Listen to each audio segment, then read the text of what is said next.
একটি বাড়িতে থাকত নামাজি আমিন।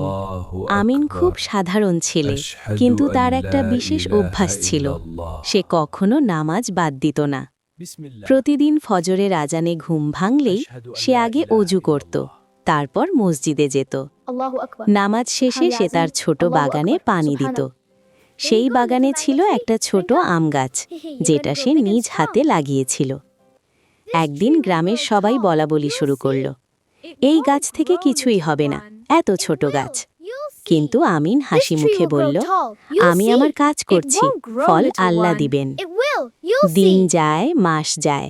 আমিন প্রতিদিন নামাজ পড়ে দোয়া করত আর গাছের যত্ন নিত। সে কখনো অলস হতো না, কখনো অভিযোগ করত না। একদিন হঠাৎ দেখা গেল গাছটাতে ছোট ছোট আম ধরেছে। গ্রামের লোকজন অবাক। কিছুদিন পর সেই আমগুলো বড়, হলুদ আর মিষ্টি হয়ে গেল।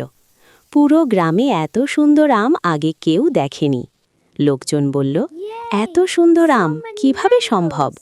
আমিন শান্তভাবে বলল, আমি শুধু চেষ্টা করেছি, বাকিটা আল্লাহ করেছেন। তারপর আমিন সব আম বিক্রি না করে কিছু গরিব মানুষকে দিয়ে দিল। গরিব এক চাচা কেঁদে বলল, বাবা, আল্লাহ তোকে অনেক বড় করুক।